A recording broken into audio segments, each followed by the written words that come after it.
மகாபாரதம் பாகம் 15. பகாசுரன் வதம். பாண்டவர்கள் ஏகசக்கர நகரத்தில் பிராமண வேஷம் பூண்டு வசித்து வந்தார்கள். பிராமணர்களுடைய தெருவில் உபாதனம் எடுத்து கிடைத்ததை தாயார் குந்தி தேவியிடம் கொடுப்பார்கள். பிச்சைக்கு போனவர்கள் வீட்டிற்கு திரும்பி வரும் வரையில் குந்தி கவலையோடு காத்திருப்பாள். நேரத்தில் திரும்பி வராமல் போனால் என்ன நடந்ததோ என்று பயப்பட்டு கொண்டிருப்பாள். கிடைத்த அன்னத்தை குந்தி தேவி இருசம பங்காகச் செய்து ஒரு பாதியை பீமனுக்கு கொடுத்து விடுவாள்.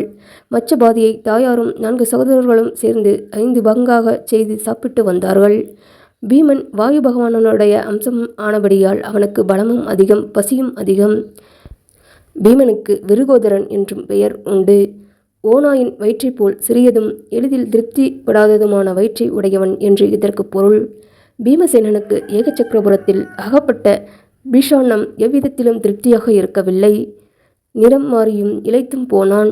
இதைக் கண்டு குந்தி தேவிக்கும் யுதிஷ்டனுக்கும் மிகுந்த துக்கம். சில நாள் கழித்து பீமன் ஒரு குயவனிடம் சிநேகம் செய்து அவனுக்கு வேண்டிய களிமண்ணை வெட்டி அதனை எடுத்து வந்து கொடுக்கலானான். அவன் ஒரு பெரிய மண்பாண்டம் செய்து பீமனுக்கு கொடுத்தான். அதை எடுத்துக்கொண்டு பீமன் பிச்சைக்கு போனான். தெருவில் குழந்தைகள் எல்லாம் பீமனையும் அவன் பானையையும் பார்த்து வேடிக்கை செய்வார்கள். ஒரு நாள் மற்ற சகோதரர்கள் பிச்சைக்கு போயிருந்த காலத்தில் பீமசேனன் மட்டும் வீட்டில் குந்தியுடன் இருந்தான். அப்போது அவர்கள் குடியிருந்த பிராமணன் வீட்டில் ஏதோ துக்க சமாச்சாரம் நிகழ்ந்தது போல் உள்ளே அழுகுரல் குந்தி காதில் கேட்டது. உடனே குந்தி என்னவென்று விசாரிக்க வீட்டிற்குள் சென்றாள். பிராமணனும் அவள் மனைவியும் அடிக்கடி அழுத வண்ணம் ஒருவரோடு ஒருவர் பேசிக் கொண்டிருந்தார்கள். துர்பாகிய ஸ்திரீயே, நான் சொன்னதை நீ கேட்கவில்லை. நான் உன்னை பலமுறை வேண்டியும் இந்த ஊரை விட்டு போக நீ சம்மதிக்கவில்லை. இங்கு பிறந்தேன், இங்கு வளர்ந்தேன், இங்கேயே இருக்கலாம் என்று பிடிவாதம் செய்து வந்தாய். உன் தந்தையும் தாயும் பந்துக்களும் இறந்த பின்னும் இது பிறந்த ஊர் என்று இங்கேயே இருக்க ஆசைப்பட்டாய். எனக்கு சகத்மினியாகவும் தாயாகவும் சிநேகிதியாகவும் புத்திர சந்தானம் தந்த பாரியையாகவும் எல்லாமாகவும் உள்ள உன்னை நான் எப்படி இழக்கச் சம்மதிப்பேன்? என் உயிரை காப்பாற்றி கொண்டு உன்னை யமனுக்கு அனுப்ப என்னால் முடியாது. இந்த சிறுமி நம்முடைய சொத்து அல்ல. வரப்போகும் அவள் கணவனுக்காக ஆண்டவன் நம்மிடம் ஒப்புவித்திருக்கிறான். வம்சவிருத்திக்கென்று ஆண்டவன் கொடுத்த இவளை சாக விடுவது அதர்மம். மகனாகிய சிறு பிள்ளையை சாக அடிப்பதும் முடியாது. எனக்கும் உனக்கும் நம்முடைய முன்னோருக்கும் பிண்ட தர்ப்பணங்கள் கொடுக்கும் அருமை புதல்வனை எவ்வாறு யமனுக்கு அனுப்பிவிட்டு நாம் பிழைத்திருக்க முடியும்? ஐயோ, என் சொல்லை நீ கேட்கவில்லையே. பலனை இப்போது அனுபவிக்க வேண்டும். நான் என் சரீரத்தை விட்டு யமலோகம் சென்றால் இந்த சிறுமியும் சிறுவனும் இந்த உலகத்தில் ஜீவித்திருக்க முடியாது. நான் என்ன செய்வேன்? எல்லோருமாகச் சேர்ந்து இறந்து போவதே சிலாக்கியம் என்று பிராமணன் சொல்லி விம்மி விம்மி அழுதான். பிராமணனுடைய மனைவி சொன்னாள், மனைவியை புருஷன் எதற்காக கொள்கிறானோ அந்த பிரயோஜனம் நீர் என்னால் பெற்றியாகிவிட்டது. ஒரு புத்திரியையும் ஒரு புத்திரனையும் நீர் என்னிடம் அடைந்தீர்.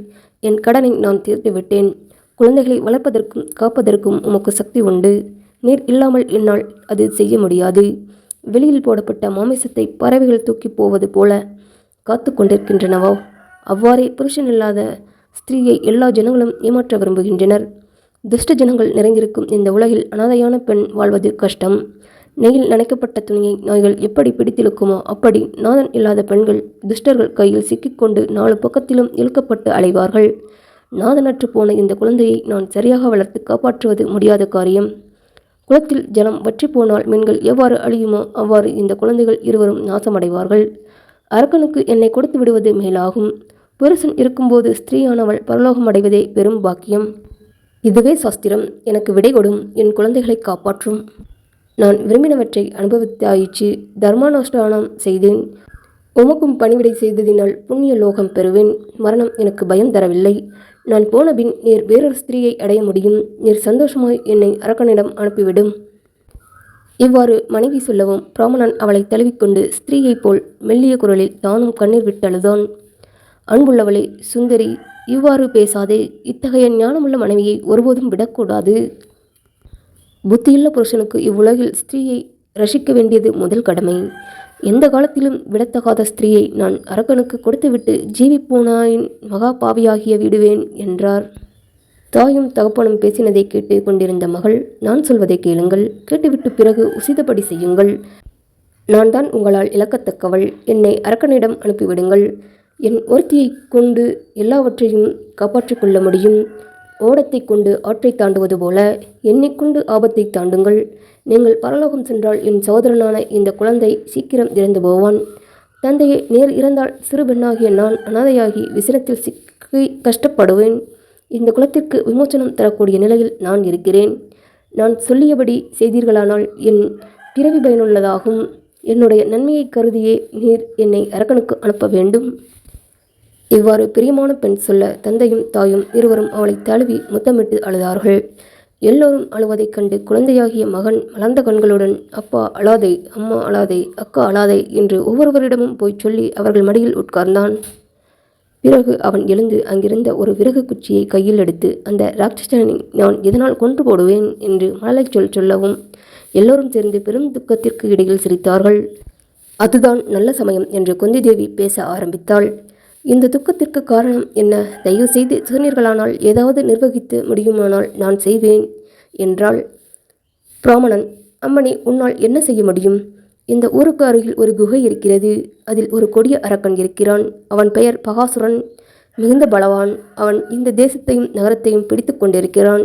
சென்ற 13 வருஷங்களாக அவனால் இந்த நகரம் பீடிக்கப்பட்டு வருகிறது.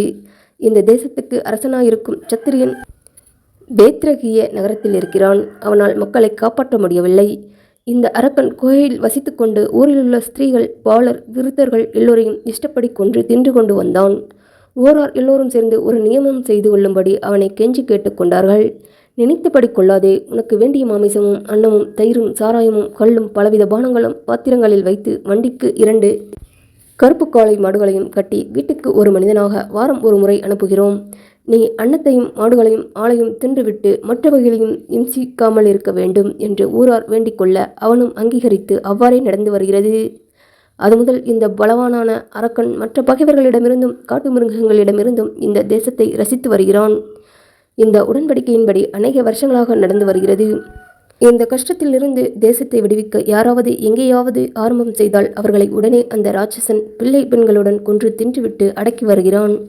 அம்மணி, எங்கள் பரம்பரை அரசனால் எங்களால் காப்பாற்ற முடியவில்லை. சக்தியுள்ள ராஜாவை அடையாத ஜனங்கள் மனைவி மக்களை பெறுதலே கூடாது. தகுந்த அரசனை முதலில் அடைய வேண்டும். அதன் பிறகே மனைவியையும் தனதான்களையும் அடைய வேண்டும்.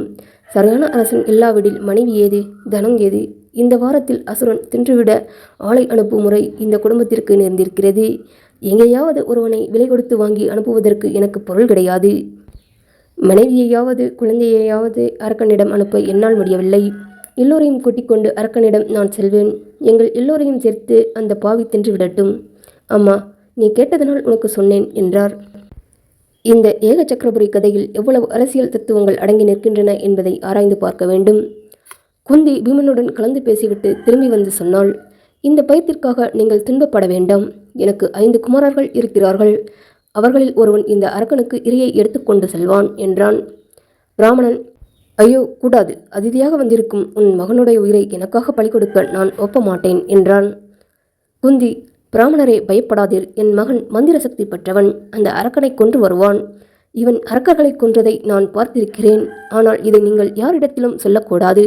சொன்னால் அந்த வித்தை இவனுக்கு உதவாது என்றாள். வெளியே தெரிந்தால் துரியோதனனுடைய ஆட்களுக்கு இவர்கள் பாண்டவர்கள் என்று தெரிந்து போகும் என்று பயந்து இவ்வாறு கேட்டுக்கொண்டாள். குந்தி செய்த ஏற்பாட்டினால் பீமனுக்கு தாங்க முடியாத சந்தோஷமும் உற்சாகமும் உண்டாயிற்று. சகோதரர்கள் பீச்சை வாங்கி கொண்டு வீட்டுக்கு வந்தார்கள்.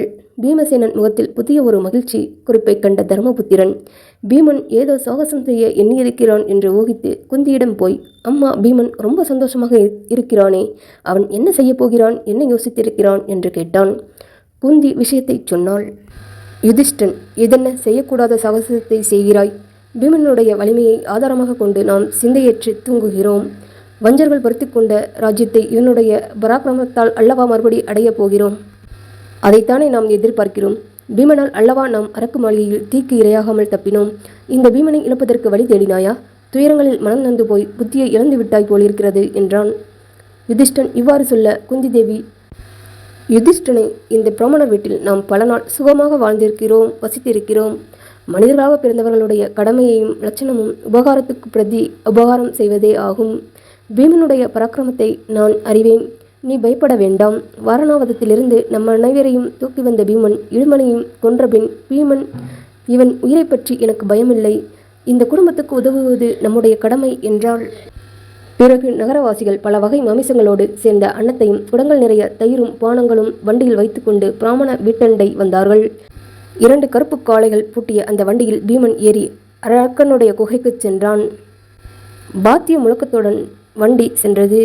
குறிப்பிட்ட இடம் போய் சேர்ந்ததும் கூட வந்த ஊர் ஜனங்கள் நின்று விட்டார்கள். பீமன் மட்டும் வண்டியை ஓட்டி போனான். அவ்விடத்தில் எலும்பும் மயிரும் இரத்தமும் கிடந்தன. துண்டுபட்டு சிதறி கிடக்கும் கை கால் தலைகளையும் கண்டான். கழுகுகள் வட்டமிட்டு கொண்டிருந்தன. பொறுக்க முடியாத நாச்சமாக இருந்தது.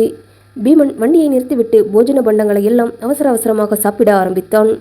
நான் அரக்கனோடு முந்தி யுத்தம் செய்தால் அப்போது என் அன்னமெல்லாம் இறைந்து போய்விடும். இது தவிர இந்த அரக்கனை கொன்ற பிறகு பிணம் தொட்ட தீட்டு உண்டாகும். சாப்பிட முடியாது என்று முன்னதாகவே எல்லாவற்றையும் சாப்பிட்டு விடுவதாக தீர்மானித்து அவ்வாறே செய்ய ஆரம்பித்தான். வெகு நேரம் கோபத்துடன் காத்து கொண்டிருந்த அரக்கன் பீமன் செய்வதையெல்லாம் தூரத்திலிருந்து பார்த்து இன்னும் அதிக கோபமானான். பீமனும் அரக்கனை கண்டு அவனை பெயரிட்டு அழைத்தான்.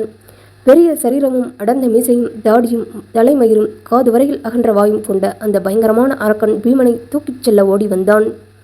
பீமசேனன் சிரித்துக்கொண்டே அவனை கவனிக்காதவன் போல் அவனுக்கு முதுகை காட்டிக்கொண்டு வேறுபுறம் நோக்கி உட்கார்ந்து அன்னத்தை சாப்பிட்டு கொண்டே இருந்தான். ராட்சசன் ஓடி வந்து முதுகில் ஓர் அறை அறைந்தான். பீமன் அந்த அறையை வாங்கி கொண்டு திரும்பி பாராமல் சாப்பிட்டு கொண்டே இருந்தான்.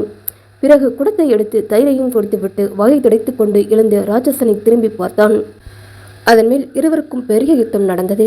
பகாசுரனை பீமன் உதைத்து கீழே தள்ளி, ராட்சசா களைப்பாறு என்பான். பிறகு எழுந்து வா என்பான். அசுரன் அநேக தடவை பீமனால் தள்ளப்பட்டு மீண்டும் மீண்டும் எழுந்து வந்து போர் புரிந்தான்.